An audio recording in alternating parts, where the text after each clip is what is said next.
1930s, President Franklin Delano Roosevelt addressed the nation through a series of radio broadcasts known as the Fireside Chats. His aim was to reassure the common man that our society would recover from its troubled times. But we're far from 1930, and I deal with a different kind of fire. For a new era of worldly frustration, we offer a fresh conversation. I'm Greg Carlwood, and these are the Higherside Chats. Here we go, Higherside Chatters. Drinking a little drink, smoking a little smoke. I'm Greg Carlwood from San Diego, and this is episode 95. We're all still here. We have not collapsed yet. That's great. Gotta celebrate the little things. The banker deaths are now up to 9. So who knows if we're looking at some kind of Winston the Wolf cleaner guy covering the tracks of some Wall Street crimes. I don't even know if they need to do that, though. You can flat out tell us about the crimes in Wall Street, and everybody just kind of says, oh, that sucks, and goes about their day. So do you really need to kill 9 people? Debatable. But I don't know what's happening.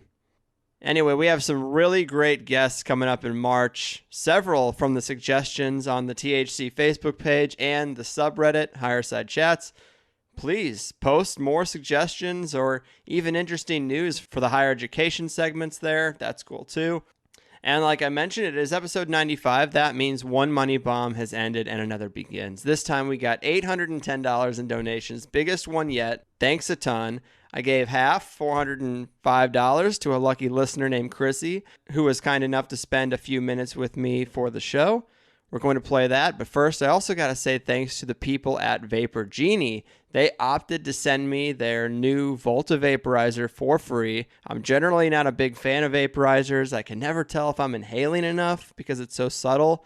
I usually just end up putting the brown vaped weed in a bowl anyway, but I was sick last week. I might have celebrated my freedom a little too hard, and vaporizing weed is a lot less harsh. So it was convenient to have the Volta. It's a neat little battery-operated, really easy-to-use bamboo apparatus. And I should say that I am totally okay with a small company or a listener who's trying to get something off the ground, sending me a sample or something, and I'll mention them on the air. I can't do it all the time. I can't do it too much, and I don't want to go down the advertiser road. But that said, next time you're in the market for a piece, consider going to Vapor Genie just because they were bold enough and cool enough to support me and THC, and we're pretty out there, so I respect anyone who's willing to do that. And now let's get down to business, guys. This is a great one. I have been interested in the Bermuda Triangle for many years, and Gian is the go-to guy. He has several great stories about the triangle, especially in the second half. So let's do this thing. Thanks again to everyone. Here's just a few minutes with the new Money Bomb winner, because I'm sure the listeners are curious as to where their donations go. And on the other side, we're taking a trip through the triangle with fascinating tales of mystery and a little amphibious Bigfoot for good measure with Gian Quasar. Hey, is this Chrissy? Yeah, it is. Hey, this is Greg from the Higherside Chats. How are you? Hi, I'm actually super excited that I won. Thank you so much. Yeah, no problem. Congrats on winning. That's pretty awesome. Thanks for donating. You know, that's a big deal to donate $5 to some show you could listen to for free. Well, cool. Thanks. Your show is really, really good. I appreciate that. Yeah, my husband and I both listen to you, and it's a really good show. We both love it. So, do you have any favorite guests or topics that you like? Oh, all of your topics, like all of your guests are really interesting, you know, and you know, your questions are always like just really insightful. You do really good interviews. Thank you. And, you know, sometimes even when your guests sound maybe a little, I don't know, like maybe you might not believe what they're saying, you still show them like a lot of respect and like seem really interested in whatever they're saying. And that's just really cool. Well, thanks. I appreciate that. Oh, my husband wanted me to mention that he loved Michael Rupert, the collapse guy that you had on the other week. Yeah. And he's like a big fan of Michael Rupert, I guess. Well, that's very cool because a lot of people didn't seem to dig that one. You know, I know a lot. Yeah, I heard you say that some people didn't really dig him, but you know, my husband really did. So I thought it was good. I thought it was an interesting show. You know, I liked him. I liked Stephen Greer. You know, I know not everyone is Yeah, that's another one. That's another one of those guys. Right? I thought he was really cool, though. I think he's really interesting. That's awesome. Well, I wanted to say, you got $405. It's not going to change your life, but it's a nice pile of money to walk into. And since it's kind of made up of the listeners' donations, the people might be curious if you have any idea how you would use it. Oh, yeah, totally. Okay. Super excited. Okay, so my husband is going to go, we're going to use $150. He's going to take it to get his GED. And then we've got one of our credit cards almost paid off, and actually the rest of it will just pay off one of our credit cards, so we'll get that out of the way. And then I think we're going to donate a little bit back into THC. Oh, no way. Yeah, I mean, yeah, because it's just a really good show, and, I'm so excited that we won, and so I think just, donate, I don't know, like $25, $50, something like that, back into the show for the next winner. And then also a friend of mine is doing the AIDS life cycle. It's like he's bicycling like 500 miles from like San Francisco down to LA to help raise money for AIDS and HIV. So we're gonna donate some money to him. That's so funny because, well, AIDS isn't funny, but my girlfriend has been talking about wanting to ride her bike from here in San Diego up to San Francisco for some kind of cause like that. There's one right there. Oh, yeah, totally. Awesome. Very cool. Well, hey, thanks, guys, for sticking with me on this little show of mine. I'm glad you like it enough to donate, and I'm glad you won, so thanks again. Thank you. All right, well, take care of yourself. Okay, you too. All right, people. One of the most legendary mysteries on the planet is the strange enigma known as the Bermuda Triangle, and today's guest is one of the most respected authorities on the topic. He's the first person to have completely documented the Bermuda Triangle case by case in a thread of research spanning more than 12 years and over 350 cases that span over 2 centuries. His tenacity in finding every scrap available has gained him recognition as the man responsible for bringing the subject forward for an entirely new generation. His name is Gian Quasar, and I'm psyched to have him here. Gian, how are you doing? Good, how are you? Oh, can't complain, man. I'm really psyched for this. You've done some great research. From what I understand, you sort of resurrected and expanded on the research of the Bermuda Triangle disappearances in a big way. Why don't you take a second to tell the people about that journey? Where was Bermuda Triangle research before you got started? How have you added to it? It's been an old introduction of yours. It's been 25 years now. Yeah, I pulled it off of some website, but yeah, I thought it might be dated 25 years. Long time. Yeah, I think that's when my book came out. It was 12 years. Well, when I started in 1990, there was nothing. The Bermuda Triangle simply was gone. It had faded into the deep freeze, and the triangle for me had been something of mystery, of adventure, and I found it a very fascinating case. And in the 1970s, it was a big deal for my generation when we were growing up. Right. And then it fell into the wayside. By the late 70s, it was supposedly debunked and solved. And in the 1980s, it was simply in the deep freeze. No one talked about it anymore. And so I was curious about all that was said. If it was a real phenomenon, it would still be going on. And yet I could find nothing in 1990 that dated past 1977. No disappearances, no discussions, nothing. So if it was true, it would still be going on. And I stumbled across the National Transportation Safety Board, and they did a database search for me. And they could go back to 1964. And so they searched for every missing aircraft. And lo and behold, there were probably 40 aircraft that had vanished during the 60s and 70s that the authors of the original and popular books didn't even know about because they had never consulted the archives. And then after that time, there were probably just as many, if not more, that had vanished in the late 70s and 1980s after no one bothered to inquire about the subject. And so I continued to get these updates. I continued to get reports. Accident reports existed as far back as 1978. And within these, there were, one case where a pilot is panicking over a weird object harassing with his aircraft, in 2 cases in which aircraft vanished, essentially with eyewitnesses watching them while coming in for a landing. And that got me hooked. To me, I had found the great adventure, the great mystery that was full of hundreds of mysteries in an exotic location, and I continued to pursue it. Yeah, man, it is a fascinating case. Do you have any idea why interest or research might have died off in the way it did? Was it considered solved in any way? Well, Charles Berlitz, who really popularized it, had a number of mistakes in his popular book. Larry Cush came along, a librarian from Arizona, and he took selective cases and could say that he solved some of these cases, and the book by Harper and Row built it up with the title Solved on it, and I suppose it just kind of died out after that. Which makes sense. It was sense. so popular that it burned brightly and burned out quickly. And I have to tell you, it's an expensive mystery to research. Really? You have to travel the location. Just one incident, the USS Cyclops disappearance. I'm finishing up my book on that case alone. That cost me $500 just to get the official documentation. There were 2,000 pages in the archives. All these reports cost money. Very few are given free by the government agencies. You have to write, back in the days before internet, you get referred all over the place. You have to write international archives, and it's a time-consuming and expensive hobby. I was years researching this before I even tried to write a book, and all this was before the internet. I didn't get on the internet until 1999 with the website, and I had been researching since 1990. And it just really is quite engrossing because it is a very real mystery. It's not a subjective one, as many of the other popular mysteries are.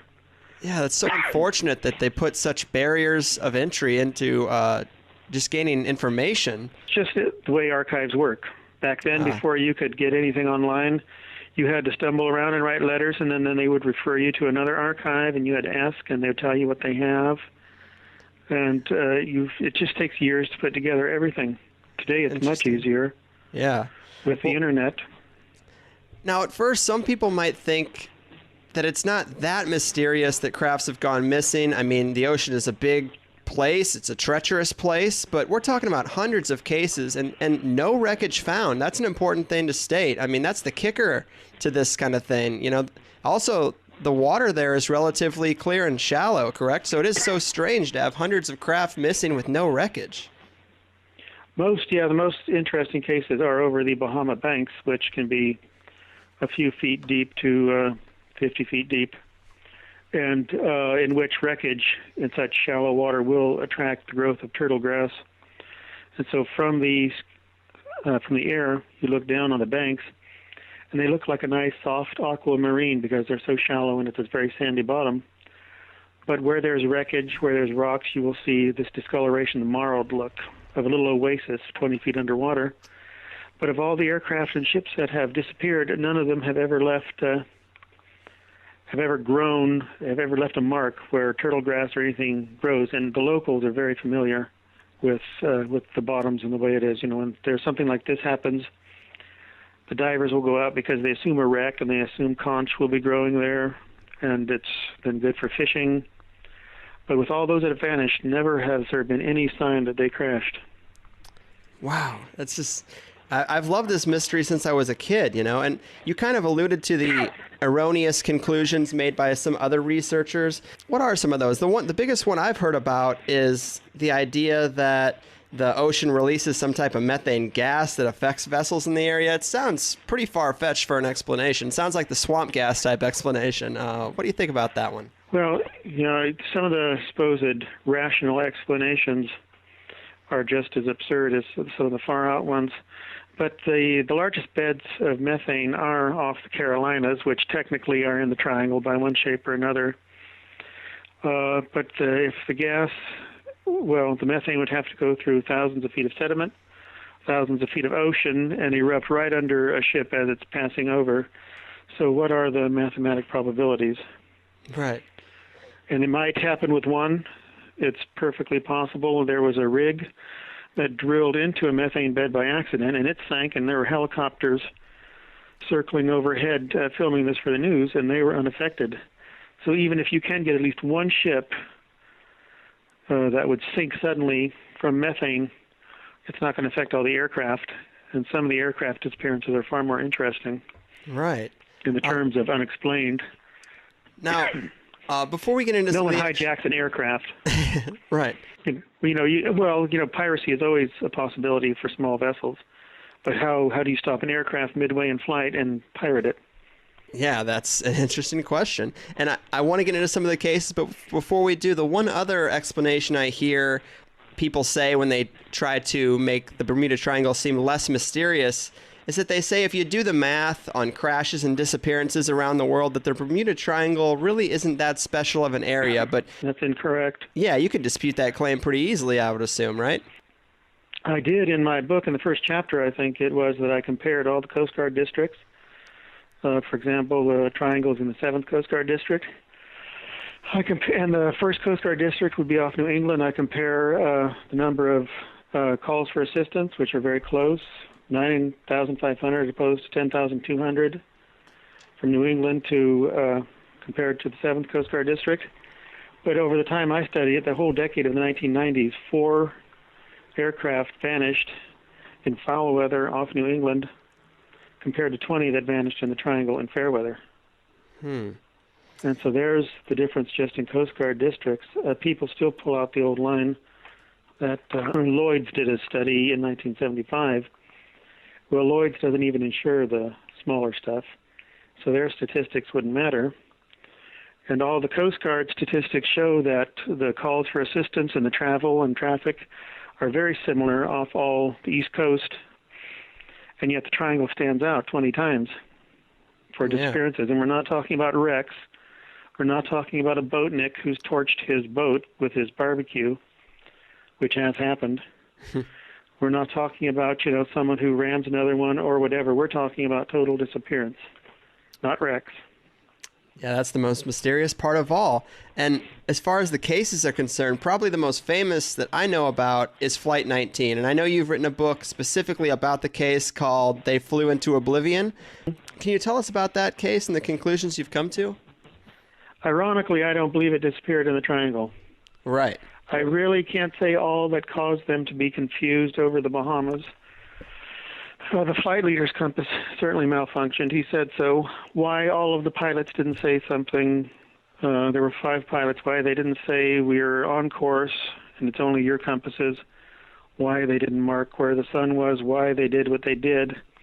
I can't explain everything, but ultimately I do not believe that the flight disappeared in the Triangle, but in fact disappeared over southern Georgia. Yeah, in the swamplands. Yeah, in a federal refuge that's huge. It's 660 square miles, I believe. That's been proven to be very popular because I was objective enough to remove it from the triangles. I mean, it technically will always be the cornerstone of the Triangle. That's what directed everybody's attention out there. But ultimately, I do believe, although it got lost there, that it did disappear for a number of reasons, including search and rescue foul-up, and just some very hard things to explain about what happened that night in 1945.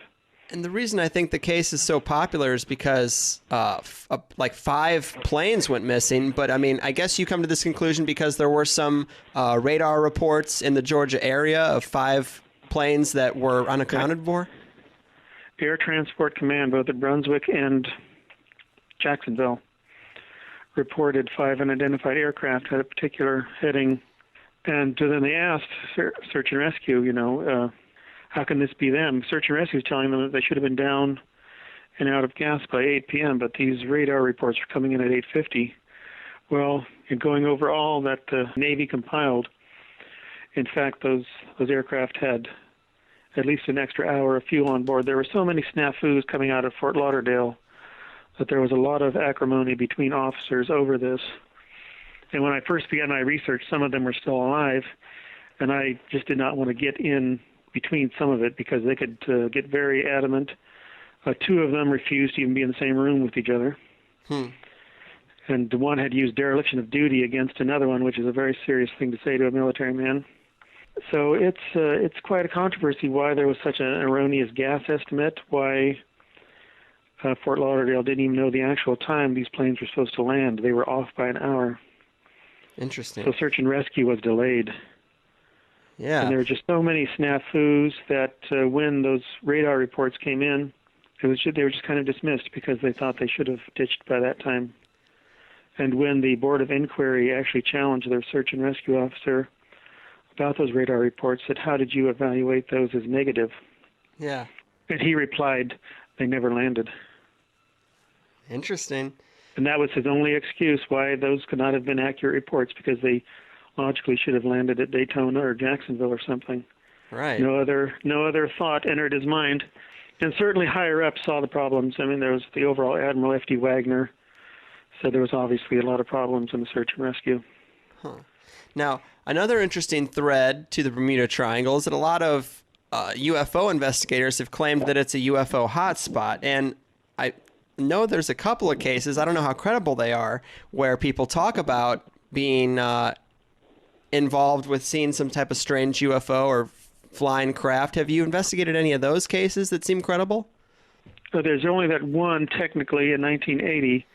I have the Mayday on my website, so people can listen to it. The pilot is panicking. He's calling San Juan Airport, and he is talking about a weird object interfering with his craft. He's off the coast of San Juan, near, Cabo Rojo, is it? It's where there was an awful lot of ahuntus. Remember the ahuntus flat back in the 70s? Mm-hmm. This was the area off Puerto Rico where that began. And so in 1980, this guy's flying a plane with his friend in the passenger seat, and 35 miles off the coast, he's panicking over the weird object, and he keeps avoiding it, and he's trying to avoid it. And the Iberia flight is relaying San Juan's instructions and trying to explain, trying to ascertain what is the problem. And the aircraft is actually on Atlantic Weapons radar at the time, and around 8:03 p.m. it simply vanished. Wow. There was no more communication. An object reappeared on the radar scope, ostensibly supposed to be the plane, but it was tracking in a different direction. It didn't answer any calls, didn't send any calls, and then it vanished too. Wow. And so there simply was no evidence of what happened. And the plane was owned by an Aero police officer of Puerto Rico. His son was the passenger, and his son's friend was the pilot. So the father spent hours and hours in his own helicopter trying to find out what happened. And in the end, according to the sister, they had no answer except, the only connection was the weird object. Now, did he describe the object at all? Were there any characteristics that were No, delivered? just weird object. No, just you can listen to the Mayday on my website. It'll take several listens to understand both his accent and try and get it clearly, but he just calls it a weird object. Oh. In the report, in the whole National Transportation Safety Board report, the father, an owner of the aircraft, does state about his own research. And he called it, the report's in Spanish, so he called it an objeto luminoso. So he called it a glowing object in the report.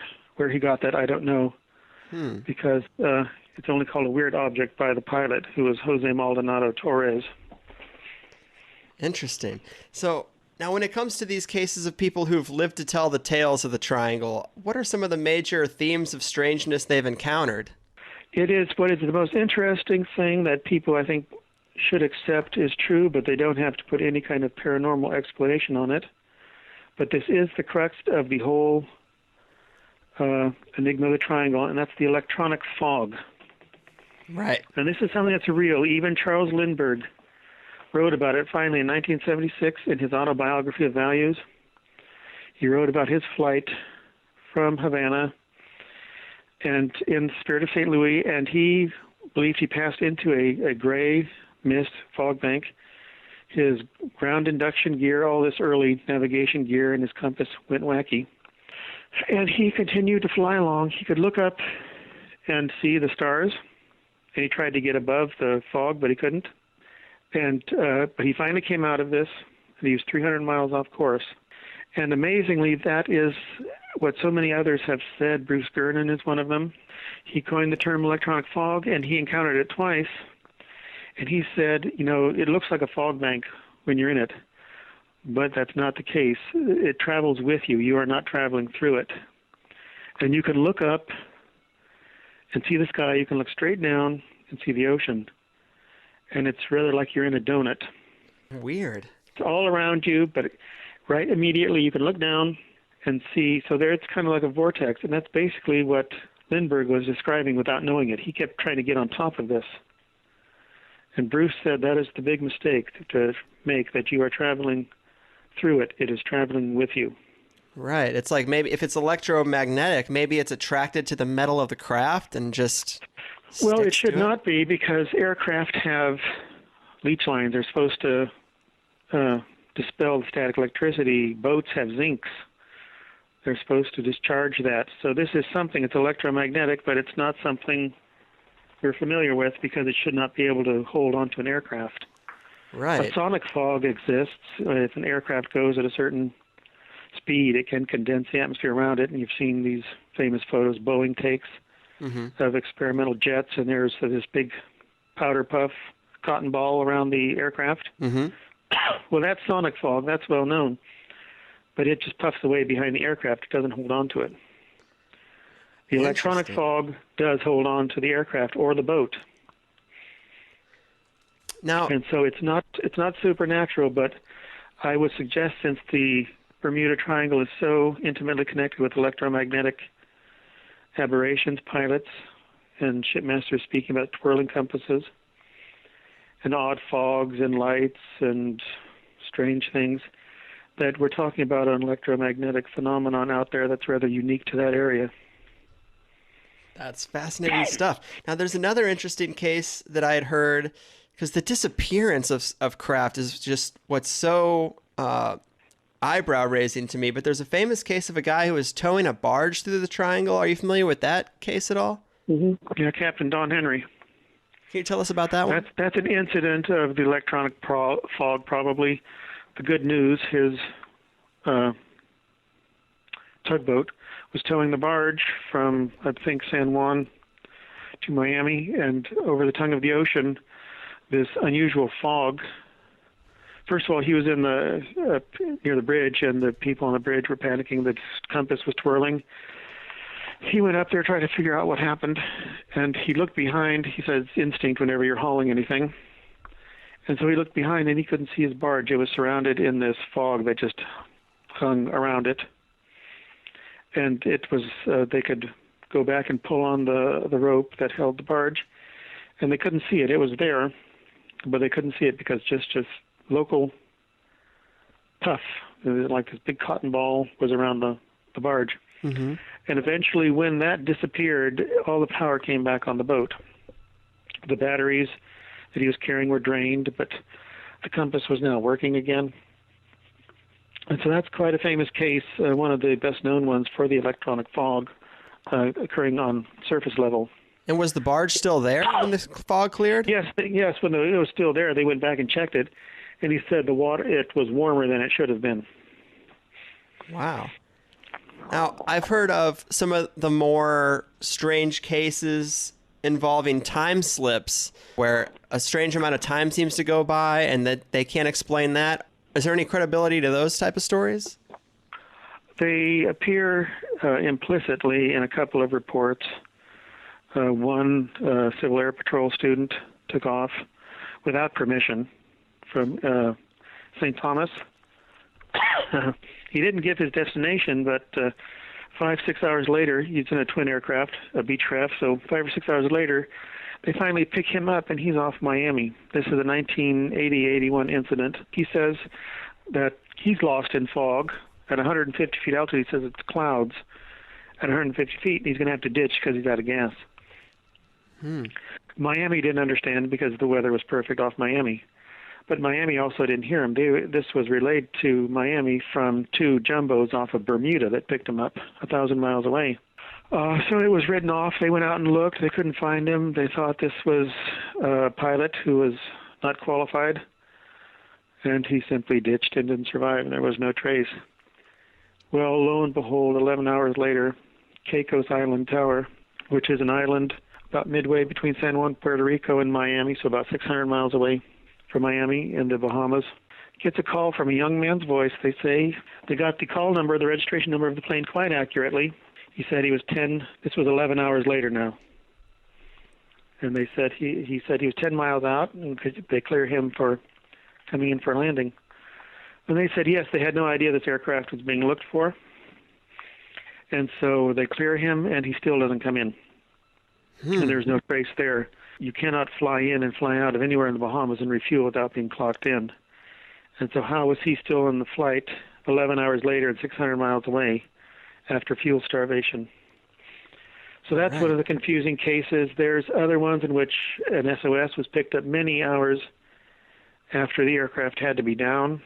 It's a bit of a mysterious case.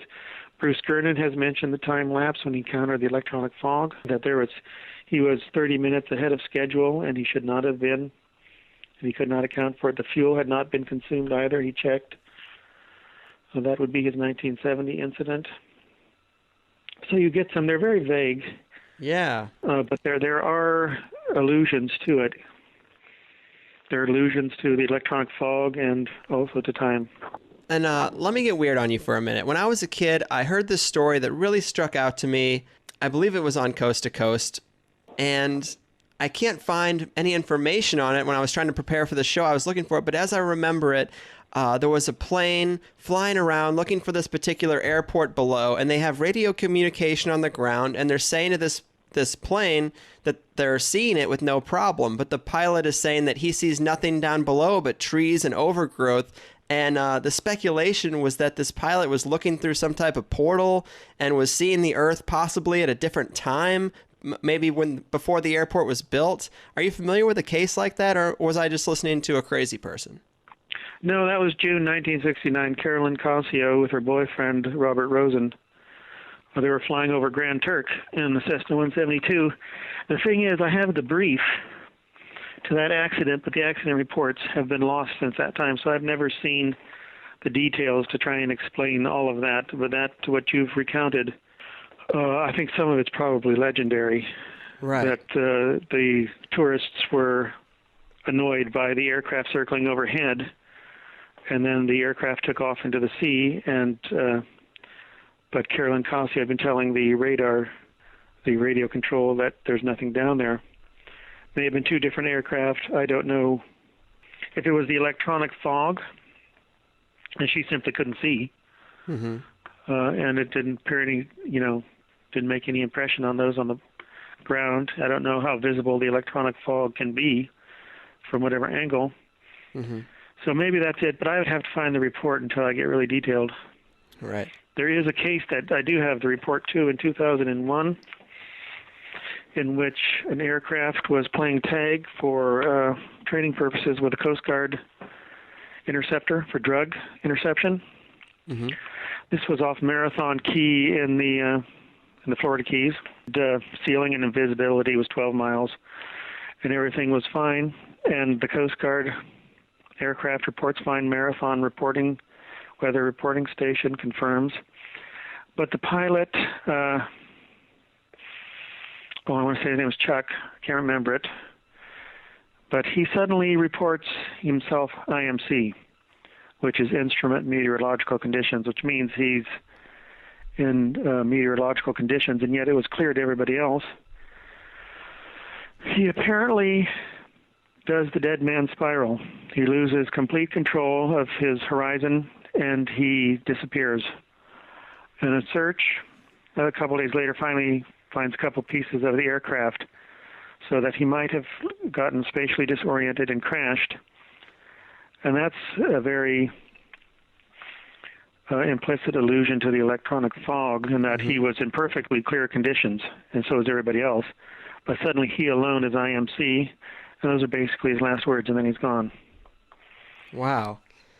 Now, I guess in more modern times, you said this was from 2001, I would assume that in more modern times there would be better technology for tracking these crafts, or transponders, or the black box. I mean, for the black box, of course, you've got to find the plane, but has... well, this was a small little puddle jumper aircraft. Oh, gotcha. Cessna. I don't think you'd have a black box. But, yeah, you'd have to find the aircraft. But, 120 aircraft I've checked have carried ELTs, which is the emergency locator transmitter. This is the little electronic automatic alarm that when the aircraft impacts, it will jettison the auto alarm. Mm-hmm. And this electronic signal, will be picked up by base stations, by passing aircraft, and even by satellites. And it can float at sea, of course. That's what it's designed for. And the whole purpose of such an invention is to mark the point where there was an impact, so rescuers could go there quickly. 120 craft I know, by my last count, have carried these, and not one of them has ever left an automatic alarm signal indicating they impacted. Interesting. So the mystery of the triangle still defies our modern technology even now. Man. Now, when you look at the radio communication between crafts that are in the air or vessels that are on the sea and their counterparts on land, is there any more information we can extrapolate to try to come to a conclusion based on what they say? I would say not, because the disappearance, whatever is causing them, seems to be very sudden. And for those that disappear on radar, we know that because one sweep of the radar, they're there, the other sweep, they're gone. That applies even to a DC-3. And there was no wreckage when they went out and looked at the spot, and they knew exactly where it disappeared from the radar. So whatever happens is very sudden. And I don't think there's really, except in a very couple of cases like Torres panicking off of Puerto Rico rather, there's really no chance for them to say anything. They're either trying to control the aircraft or understand what's happening, or the radio's not working, or simply they are gone. One twin-engine charter Beechcraft left Miami or Fort Lauderdale, headed for Bimini, which is only about 56 miles away off the coast. It slowed to a dangerously low airspeed of like 90 miles an hour, had 6 people on board. And then it went into a dive, and they're not answering any calls. They're not sending anything. Disappeared off radar. They went out there looking, and they, of course, didn't find a trace. But 2 witnesses quite a distance away off Bimini reported seeing an aircraft plunge into the ocean off Bimini. Well, they had the right spot because they saw it, and so the Coast Guard went out there and looked. It's only 18 feet of water, and yet there's still nothing there. So I don't know if they were seeing a mirage of the actual aircraft plunging into the Gulf Stream or what. But even though it was not completely sudden, radar controllers were amazed at why this aircraft was suddenly 100 and some odd miles to 90 before it plunged. Still, there was no communication from anybody in the aircraft. Creepy stuff. Now, let's talk about some of the more far-out explanations. I mean, one of my favorite when I was younger was the idea that Atlantis has been there and sunk into the sea, and that they had a lot of electromagnetic technology that was still active and affects crafts in the area. I think some of that came from Edgar Cayce, if I'm not mistaken. Yes, it did.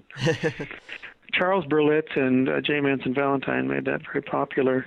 Well, you know, if you accept that the triangle is really the adventure area, you have to accept the triangle's 2 things.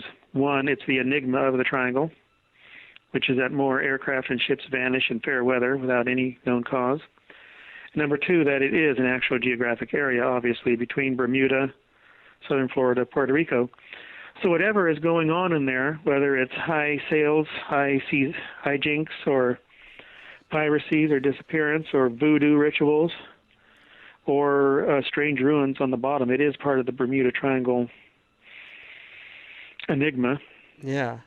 So you can talk about Atlantis, and there are unusual man-made ruins, but there's no evidence that Edgar Cayce's Atlantis, the Twali Stone, I believe it's called, is pulsing off of natural energy in the rock is the theory, and sending a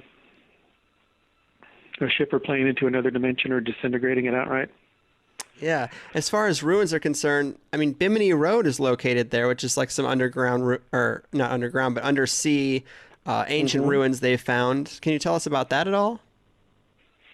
It's very well known. It's an inverted J. There's other segments running parallel to it. It's in, 20 feet of water at least off Bimini.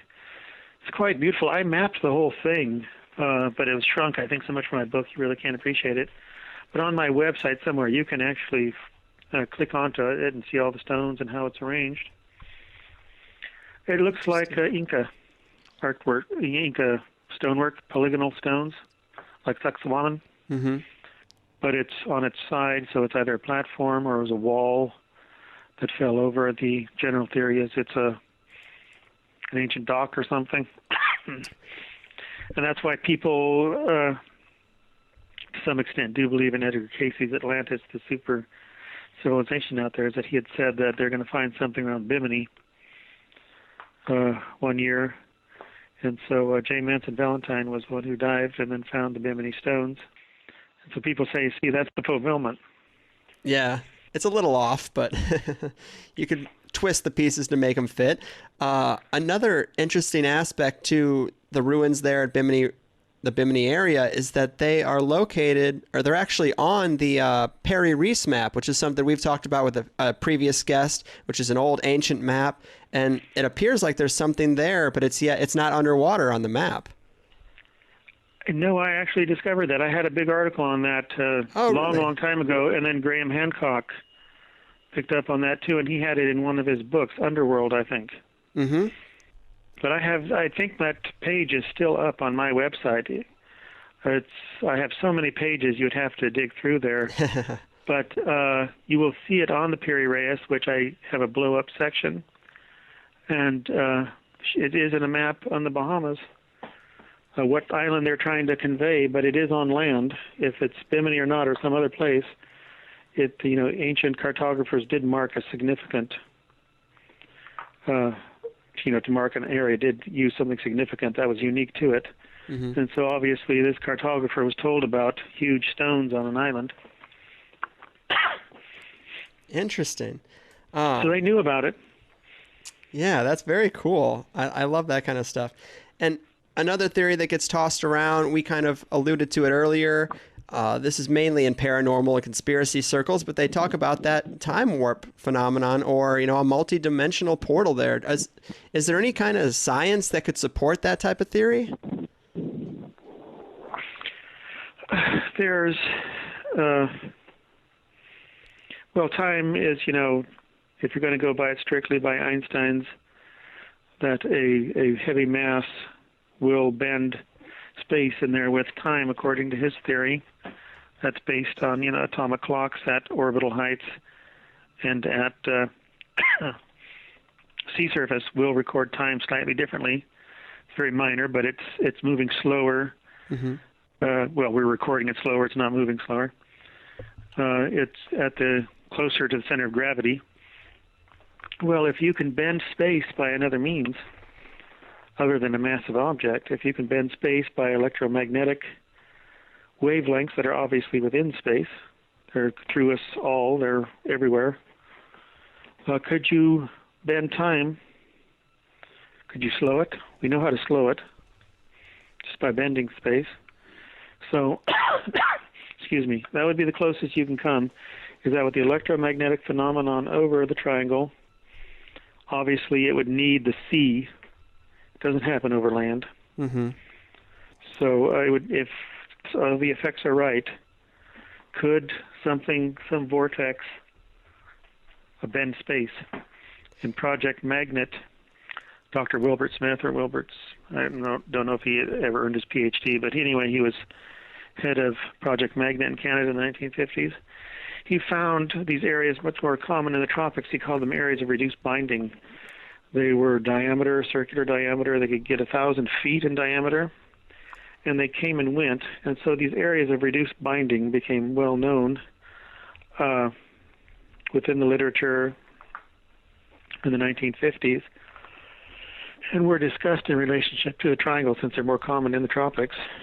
And he thought that if an aircraft at high speed hit one of these, it would disintegrate. He said they come and go.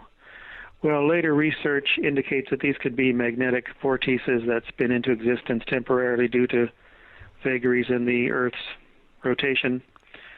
So if you have an invisible magnetic vortex out there, if you have a solar storm or something, the vortex could attract all the charged particles. This would be an invisible matrix spinning out there you cannot see. What would happen if an aircraft or a ship did come into proximity of that? Remember, charged particles after a solar storm will detect the magnetic lines of force on our Earth's magnetic field. When there are clouds there, you'll see they get charged, and the clouds will begin to spin around the magnetic field lines of force. They look like a corkscrew. I have a picture on my website about that. And so now if you're thinking about this basically perpendicular to the Earth, this magnetic vortex, what will happen out there if it's charged after a solar storm? I can't tell you what, but, it's not something I would like to encounter because, instead, you're talking about an invisible cyclone, but a electromagnetic cyclone. And there are pilots and shipmasters who have, at night at sea you can't see a water spout. You can begin to hear it in an aircraft, you won't. So what happens if you fly into one of these where you're going to be disintegrated right away?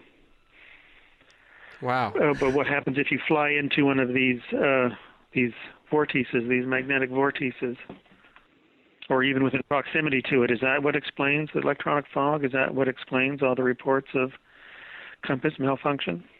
Could be. Just being near one? It's quite common in the Bahamas, I've talked to enough people out there, and they say the only reason why it doesn't get more attention is that all these old hands in the Bahamas are used to point-of-sight navigating. They know the islands, the peninsulas, and they seldom look at their compass. But when they do, sometimes it's pointing in the wrong direction, and they joke, look, the Bermuda Triangle. Yeah, that's trippy. How weird would it be? How wild would it be to learn that some of these crafts were going through some type of time portal and were popping out in other ages, maybe, thousands of years ago? Maybe the high-tech UFOs that people see are crafts that have gotten stuck in the triangle in the future that have popped out in our time. That's some crazy speculation, but that'd be pretty wild.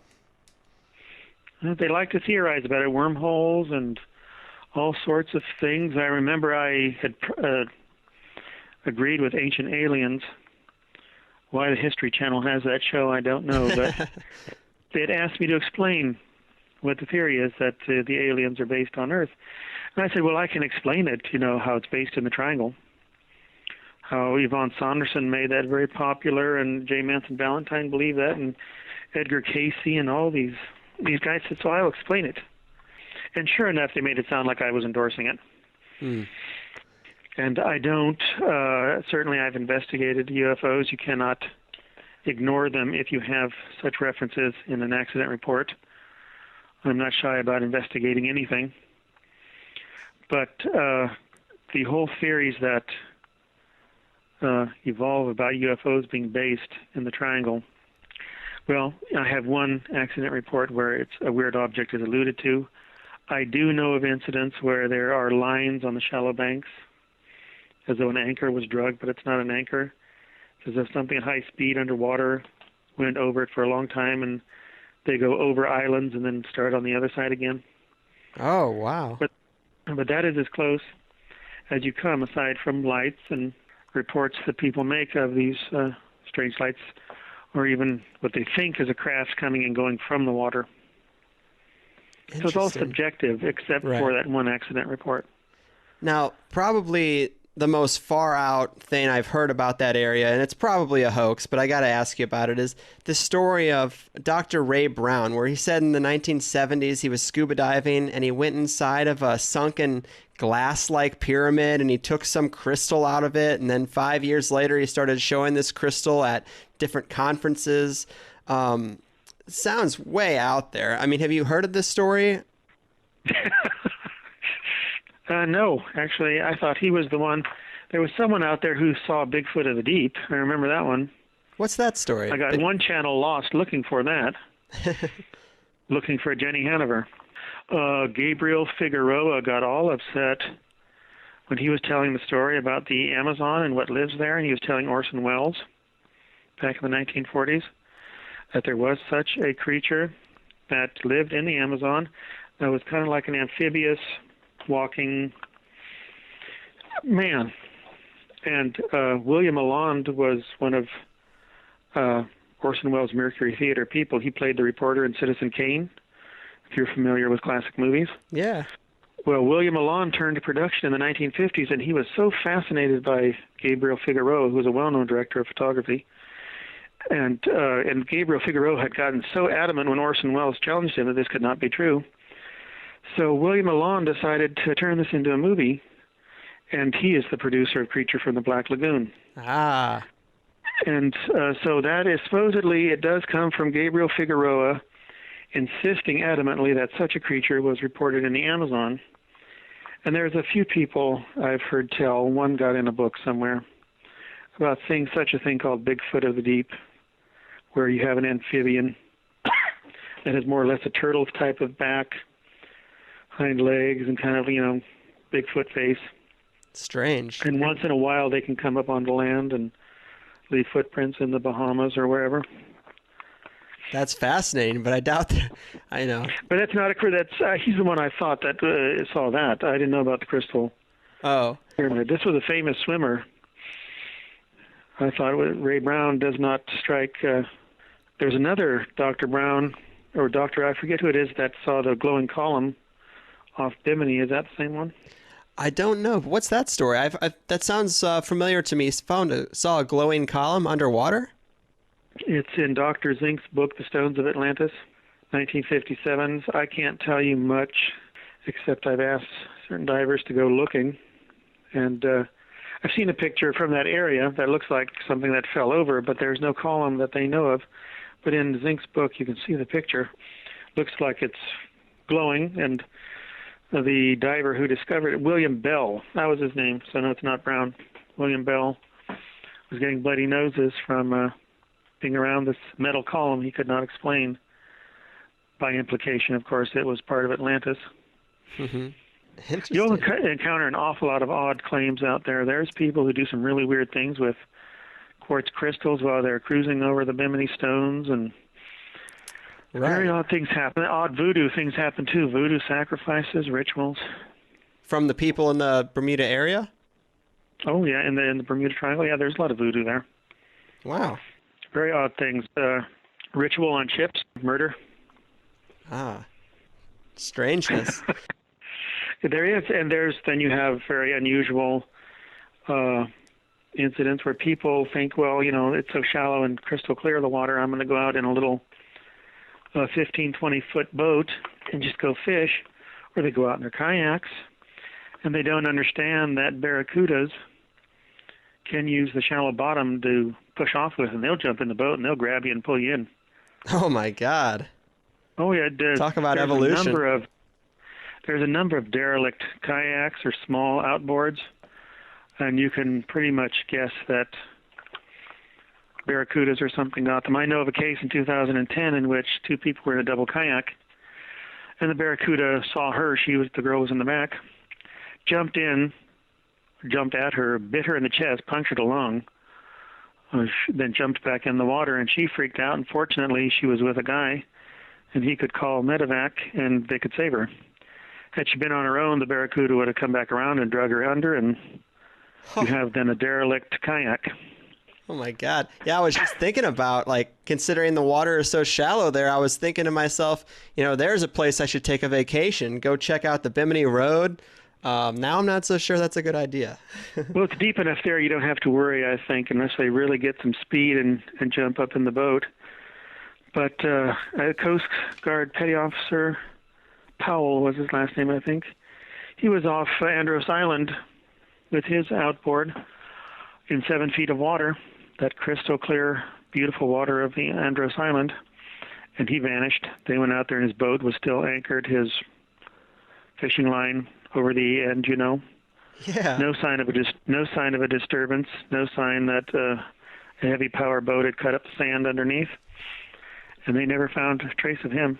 Creepy.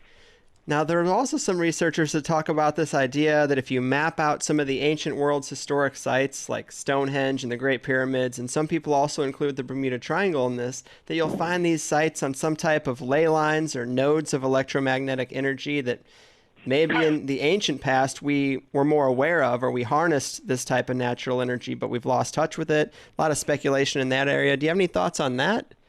No. Fair. I really don't. To me, I've read about it, but it's not something I retain as much because people that write about it associated with some very erroneous facts in the triangle about where the electromagnetic incidents really occur, concentrated at any rate.